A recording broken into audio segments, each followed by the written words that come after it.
Hey, I'm Shauna of Stylberry Blog, and I am going to show you how to make a tissue paper pom-pom today. It's much easier to show you than to try and take pictures along the way.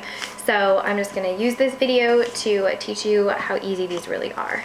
So what you're going to start out with is about 8 pieces of tissue paper. They can be any size, depending on how big or small you want your pom-pom to be. And you are going to fold them back and forth just like this, like a fan,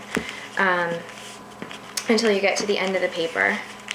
And I have found that for the little ones, about 8 sheets works well, and for the big ones, about 10 to 12 sheets work well. Sometimes it's nice to use different colors if you want some variation in how your pom-poms look, but for today we are just using the one color because this is the scraps that I had left over from the baby shower. Once you've got them folded, you are going to use some ribbon. I just have curling ribbon here to tie it together in the middle. The most important thing about this step is that you actually find the middle of the paper. Otherwise, you're going to have an off-balance pom-pom. So once you've found the middle, you can even get out a ruler and measure if you want it to be perfect. But I always slip the knot to one side of your stack of folded paper, and you'll see why in a minute.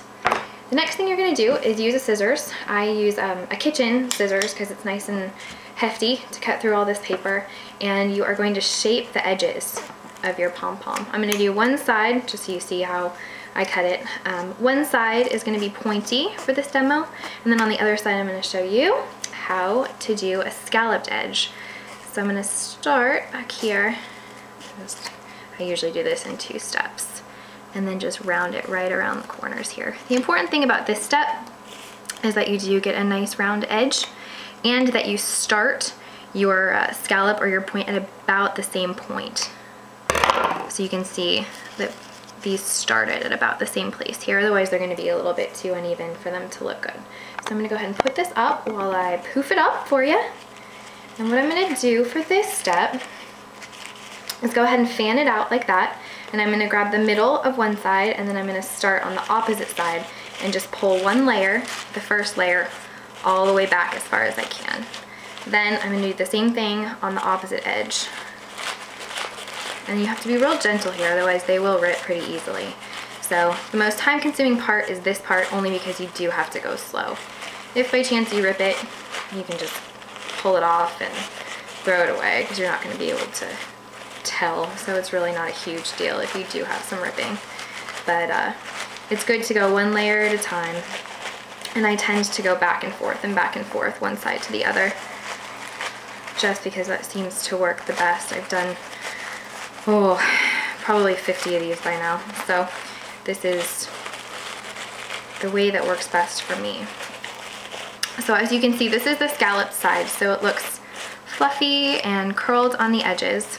And what I'm going to do now is flip over and do the pointy side. And you can just see here I ripped one.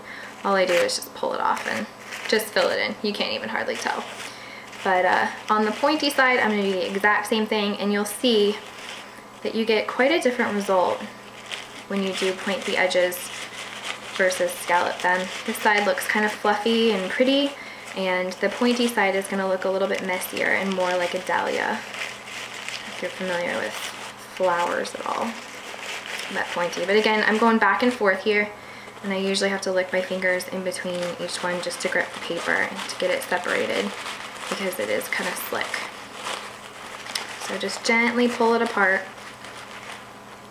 If you do too few pieces of paper, it's going to look kind of thin and scraggly, and if you do too many, it's going to rip because they're going to be so tightly packed together that you're going to have a hard time separating the paper. So like I said, for a little one here, these are probably 6 to 8 inches long when I have them folded before I start fluffing them. I would use about 8 sheets of paper, and if you're going to do big tissue paper pom-poms, which are typically 12 to 15 inches in length before you start fluffing them, I would use somewhere between 10 and 12. So there's the side that had the pointed edges, and there's the side that had the curled edges, more of a scallop. And you can just play with them until they look full and pretty.